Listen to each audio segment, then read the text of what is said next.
My name is Norm Bolsky, your host, and this is the Digital Health Heavyweights podcast. Thanks, Norm. It's an honor to be here, and it's been fun to work with you over the years. Hello, and welcome to the Digital Health Heavyweights podcast with your host, Norm Bolsky. And today we are thrilled to welcome a friend of the podcast, Brook West, who is CCO of Carrum Health, to this week's episode. Brook, welcome. Thank you so much, Norm. Great to be here. Awesome. So I wanted to introduce Brook and her background. So Brook is Carrum's Chief Commercial Officer and drives enterprise sales with a distinguished background in digital health. Prior to Carrum, Brook spearheaded the go-to-market strategy at 98.6, notably amassing over 3 million members within 2 years. She was already gone, but eventually 98.6 did get acquired by Transcarent. With over 2 decades of experience, Brook has commercialized health tech and SaaS products at esteemed companies including Valent, Fuse, Microsoft. She is a sales powerhouse guru and is working to bring Carrum to patients at major employers across the US. Brook, welcome to the podcast. Thank you so much, Norm. Great to be here. Absolutely. So I'll just tell all the viewers and listeners who have been living under a rock. Carrum is a center of excellence platform that partners with employers across the country to address surgical care and cancer care delivered at lower cost, improving healthcare outcomes, and ultimately ensuring a superior experience, one patient at a time. So, Brook, we'll dive right in. What inspired you to enter the healthcare market?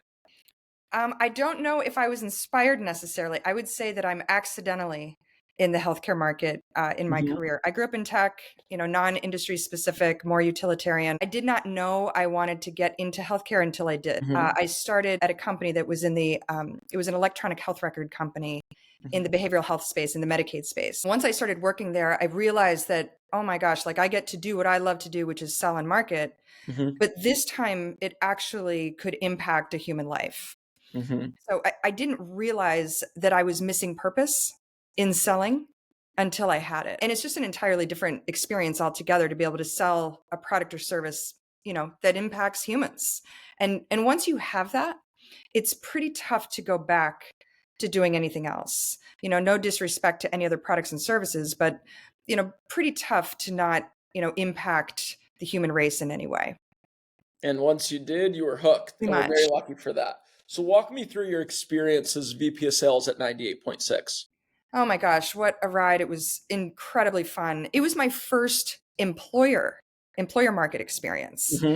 So when I got there, I think we were live in 5 states and maybe had 500 lives on the platform. I mean, we were barely out of the gate, and it was just rocket ship type of growth very, very quickly. It was all D2C before you got there?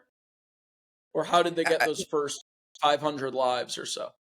I think it was, CEO, friends and family, friends and close people to, the starting group of folks that were employees at 98.6.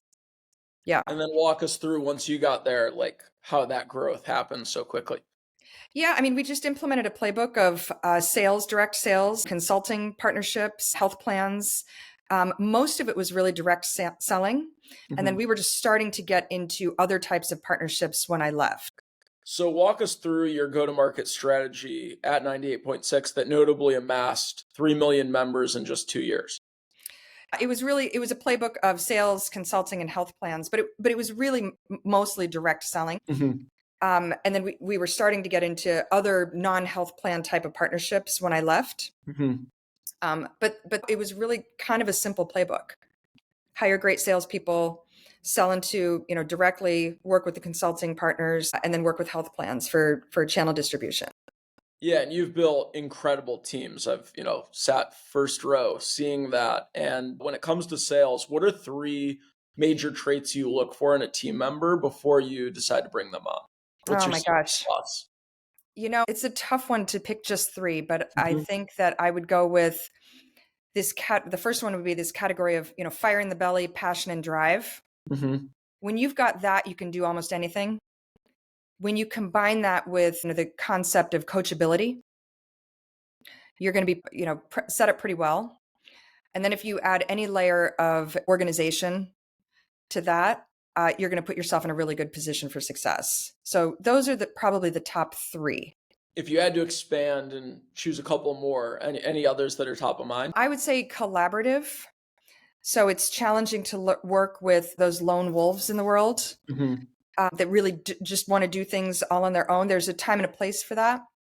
And there's certain industries that really kind of support that type of sales DNA. But I would say for the most part, being someone who collaborates, takes input, offers input is probably going to be best set up for success in this modern day and age. What are the successes you're most proud of, and what are some of your greatest learnings from your time at 98.6?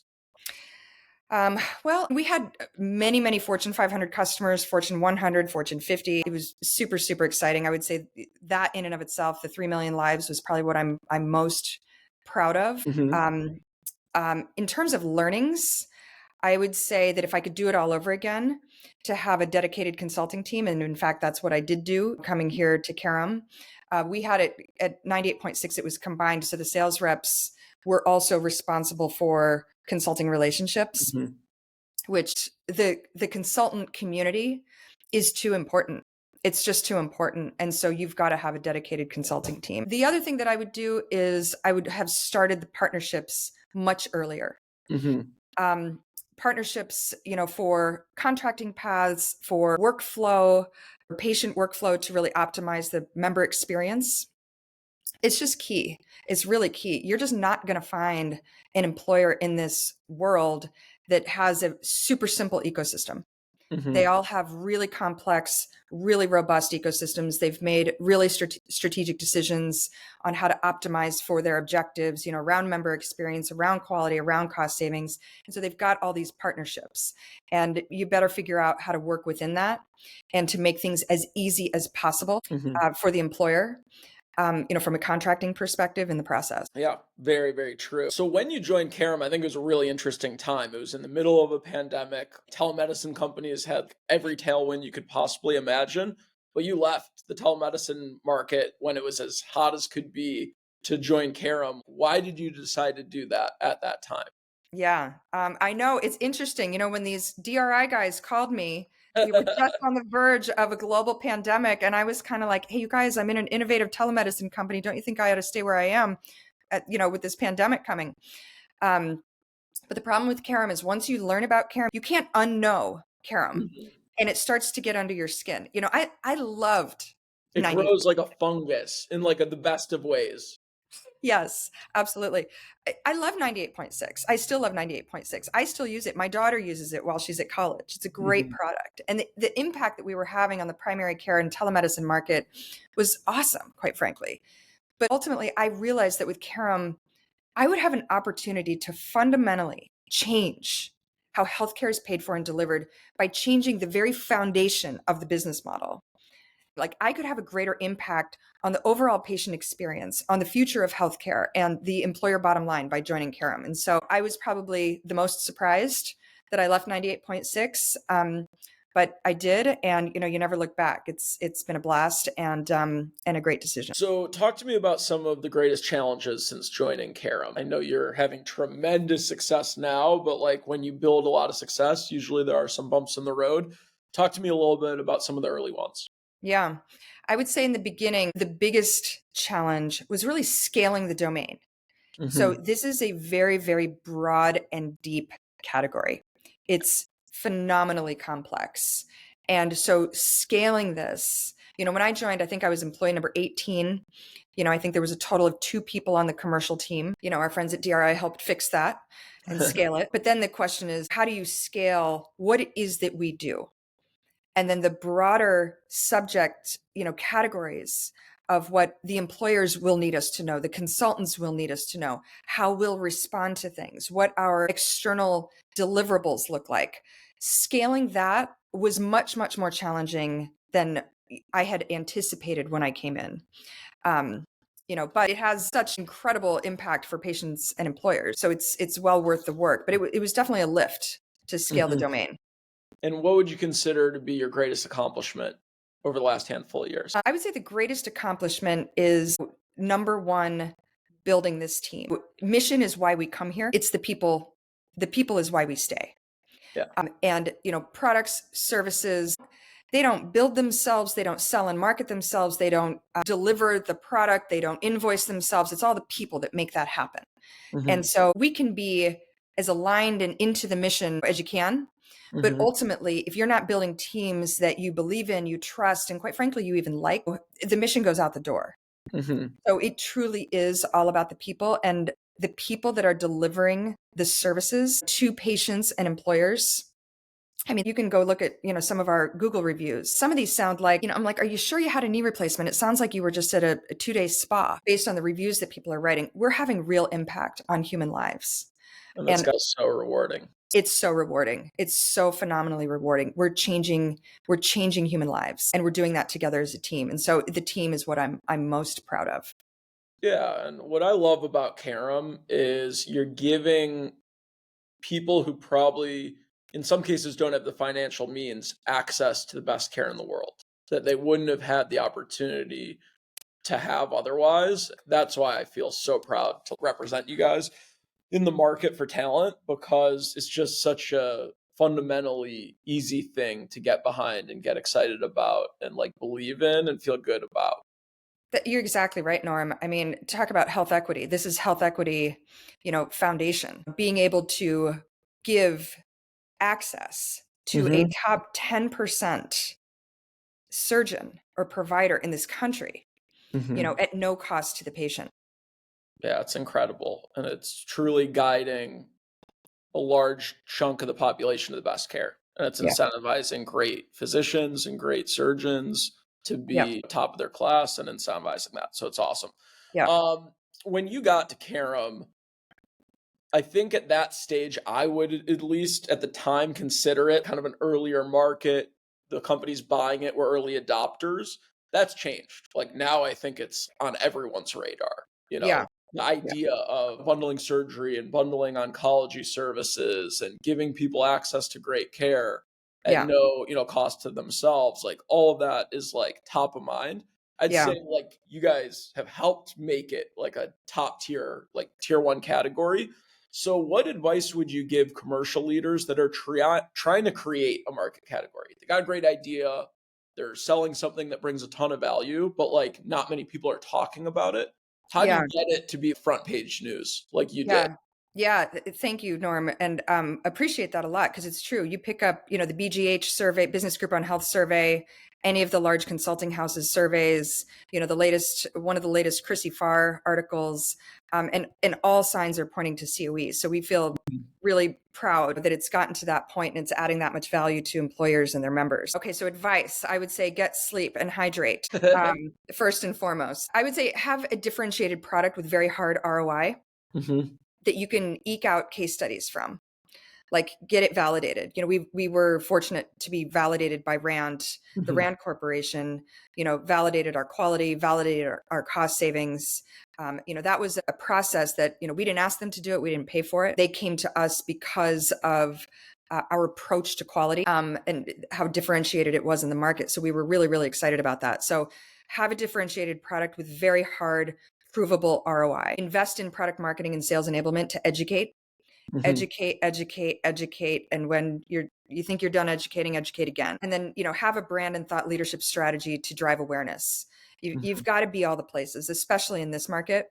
You've got to do all the things. It's a surround sound, type of approach with PR, demand gen, content, all of the above. Yeah. And me just having a pretty close front row seat to seeing what you've built, what I admire as like a salesperson, and I have people that I've hired over the years, so I guess I could be considered a sales leader. What I've been impressed by most is your team's focus on perfection and doing the best job possible. And what I've learned from you guys, which I think is just so awesome, is like when you have a meeting, you guys dive deep, you look at every angle, you do a ton of strategy, you do a ton of prep, and it is not a one size fits all approach. It's not cookie cutter. It's the opposite of that. It's like totally customized, totally detailed for that specific client or prospective client. And I think that personal touch and that preparation and time spent on it is the Carrum difference, Yeah. at least from my perspective. And I just really love to see it. Yeah, I Um, appreciate you calling that out. I mean, quality is a thread that runs deep. mhm, It is the foundation upon which every single thing is built at Carrum.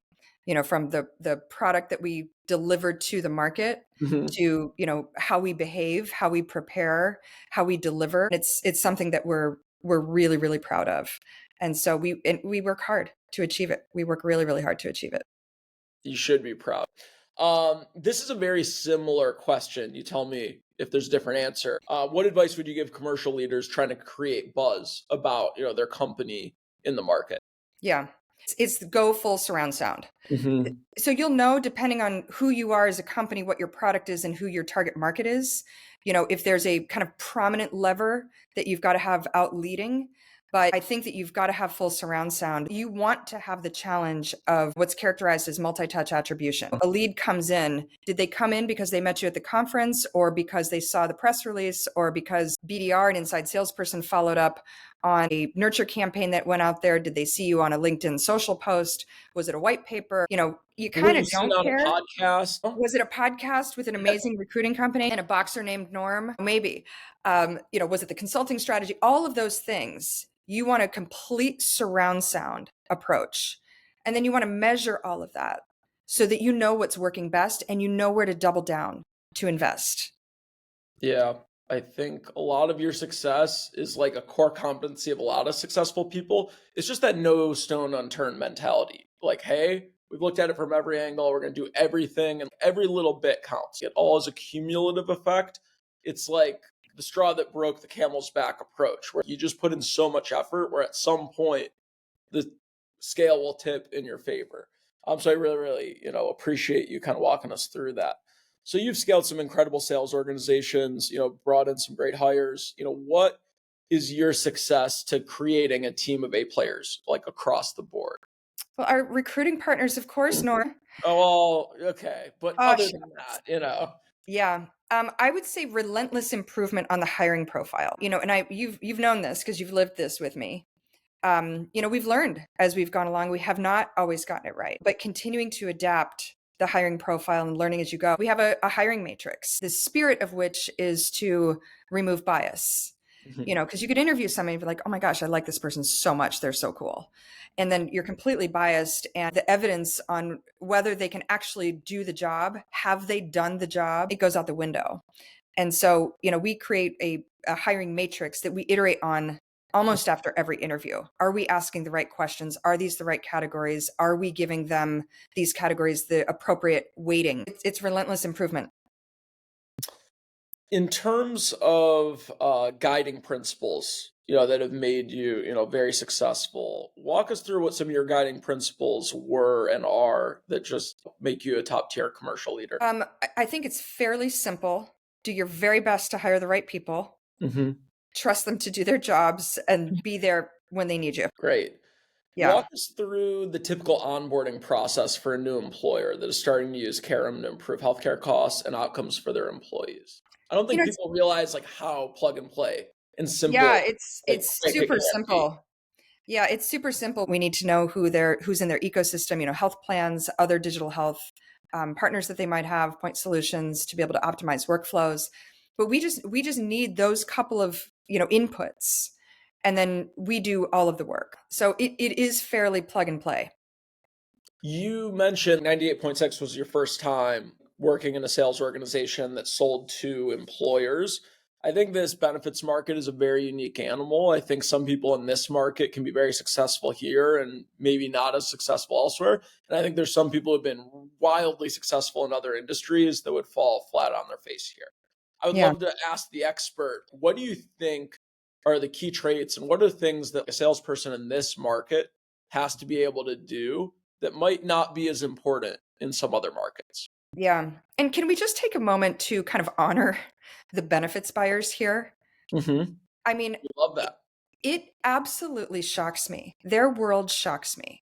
They are notoriously under resourced. They're commonly the smallest teams in any company, yet they manage the absolute largest spend categories for any company. Mm-hmm. Broad brushstrokes here, they kind of are in the business of dealing with two phone calls, one from the CFO saying, get these costs down, and one from the member maybe complaining about something. Contracting resources are almost unavailable. Mm-hmm. They own OKRs like, retention. It's like, watch me pull a rabbit out of my hat. Yeah. What they have to deal with is wild. And so selling into that world can be very, very challenging because of all of the competing priorities. They've got a list that is piled higher and deeper. So I would say that crucial traits would include things like, I'm not going to surprise you here, Norm. I mean, resilience, drive, thick skin, never give up, and belief. I mean, that probably the most important thing is belief in what you do. Yeah. If you believe in what you do and you've got data and evidence to back it up, and you believe that you will be making their worlds better, making their lives better, the benefits team's lives better by sharing what you do, then nothing can really stop you. You'll get in there. Mm-hmm. But it's resilience, drive, never give up. And I think what you hit on is empathy. The first thing you said is let's acknowledge the benefits leaders. That's why you've been ultra successful, is because you understand their plight. You understand, hey, when I'm calling them, here's all the things they have to deal with before I called. Those don't Yeah. go away after we hang up the phone, and just knowing that what you're selling is important and can benefit them. But if that's all you're thinking without thinking like what else do they have on their plate, it is hard to really build a strong relationship there. And I think Yeah. you and your team have truly mastered that, which is, really good to see. Carrum's had a great run these last handful of years. A lot of people are wondering what's next? Like what's next for Carrum? What do you Yeah. envision the next 5 years being like? And what is some of the plans that, we can share that aren't Yeah. proprietary? So in the last couple of years, we've really seen a pretty significant shift in the market. Employers are realizing that the value-based COE model is one to consider. This is how you rein in the soaring costs and get tangible, real ROI. It's been backed up, with significant funding flowing into this category, which is phenomenal. So the market is really ripe for solutions like a Carrum.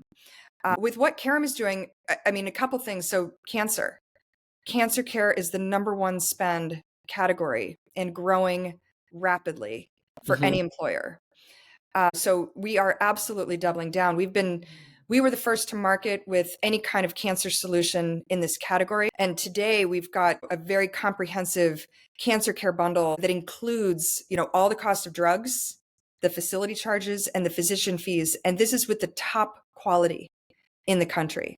So we've been doing that for a couple of years. We also offer guidance. We're doubling down in this category. So, as far as access points, growing the network, and expanding the condition types that we'll address. So we're doing a significant amount today, but it is getting better and growing exponentially as we speak. We're also expanding in the behavioral health category. In fact, we just launched a substance use disorder COE program for a Fortune 50 client. Oh, that's exciting. So that's been pretty exciting. Substance use in the behavioral health space has been a big problem, and we are hearing in spades that employers are interested in this category. So cancer, behavioral health will continue to expand in women's health, and then condition-based service lines, addressing pain, general health, weight management, et cetera. One thing that won't change, Norm, is we'll start with the patient and wrap up with the patient. They're at the core of everything we do. So we're listening to our employers and identifying what those top spend, top concern areas are to really optimize for them and for the patient. Yeah. And I think what gives me and others a lot of comfort is that if you had to ask me, hey, how would you describe Carrum in one word? I would say quality. So everything you guys are going to do, like quality is at the crux of the decision. And when you come out with something new, that's going to be top quality, because that's what Carrum does, is they bring quality products to the market.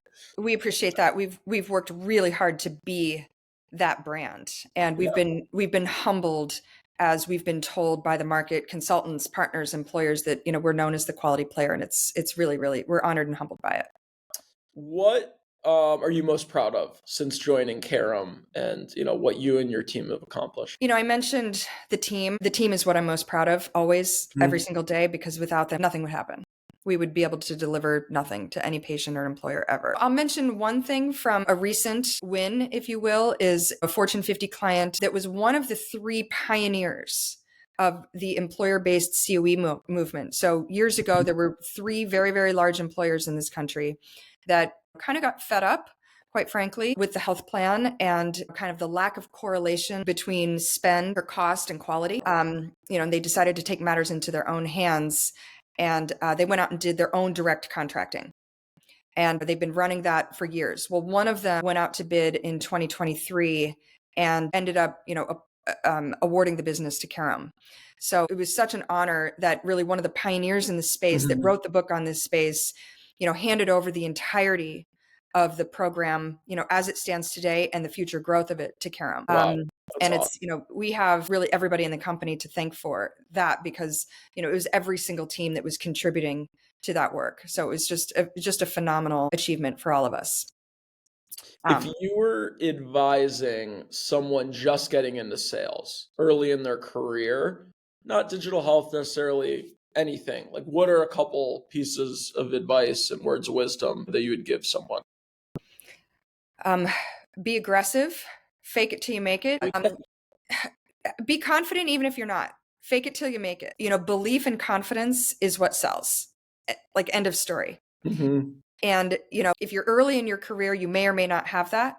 Find ways to manufacture it. Find a mentor, find somebody else in the company that you can watch and learn from. Sit with executives and other managers in the company to learn as much as you possibly can about the company and the product or service so that you can get that confidence. And make as many phone calls and send as many emails and leverage as much as you've got to get in front of the buyer. Yeah. I tell every single person that enters my firm early in their career, I say preparation is very important. And until you can get excited about getting on the phone because your pitch is very good, don't make a call. So I'm basically like, if you don't sound excited, why should they sound excited? Why should they be excited about what we're working on?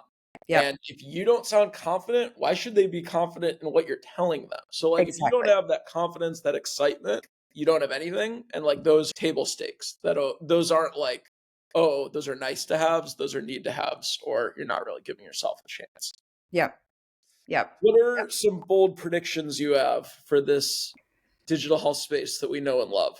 Yes, I think that virtual care and in person will kind of start to blend seamlessly. So there will be little distinction between the two.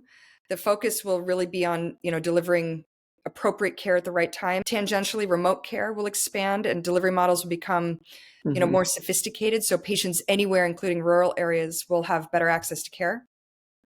I think that digital health as a term will fade out, maybe just as e-commerce did.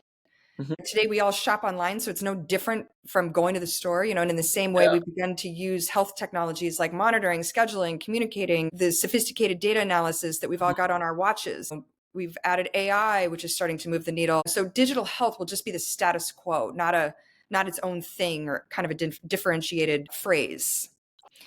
I think there's I'm a gonna lot have to change the name of my podcast. We'll just call it the Health Heavyweights Podcast. We'll Yeah, have to get rid of digital at some point. I think so. Okay. Yeah. Just call it the Norm is a Boxer Now Okay. podcast. Yeah. Okay. I don't think I'd win many fights. I also think there's a lot of waste in healthcare.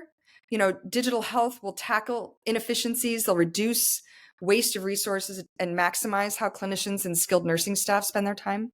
And this, should also lead to a more agile health system with health IT adapting quickly to patients' needs. So it meets them where they are. So there's a few.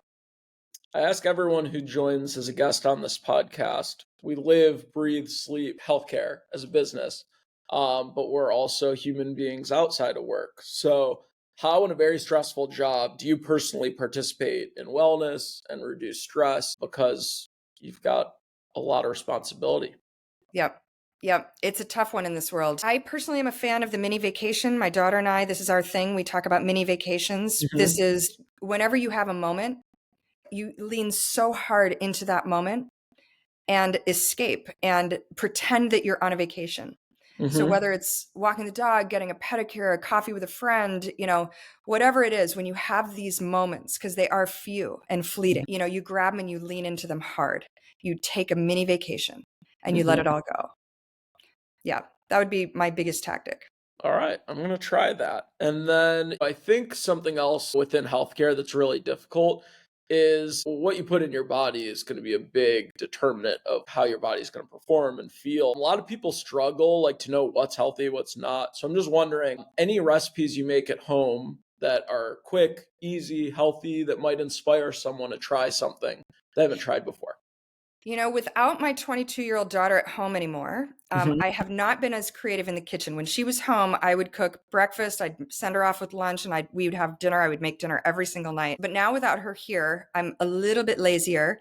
I usually do all of my cooking on Sundays, Mhm. and I do what I call pan sheet meals. So Okay.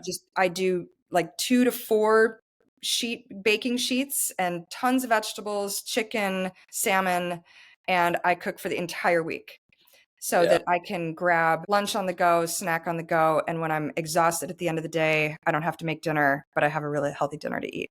I love that. And you're so spoiled in the Pacific Northwest of having like the best salmon on earth. So very jealous of that. I've been to Pike's Place Market and my dad literally shipped salmon from Seattle to home because he's like, "Oh, it's so good." It's so So good. yeah, we're certainly jealous. The salmon is not fresh in Ohio, sadly. So Yeah, that would be a tough one. we got to work on that. Well, Brooke, thank you so much for joining. I think you gave us a lot of really valuable nuggets on what it takes to be successful in this space. And you're doing it for all the right reasons and all the right ways. So, again, really appreciate you joining on the Digital Health Heavyweights podcast. And thank you for all the kind words and all the great advice. And have a great weekend. Thank you for having me, Norm. Take care. See ya. Thank you for joining. Please like, comment, and subscribe below if you enjoyed it.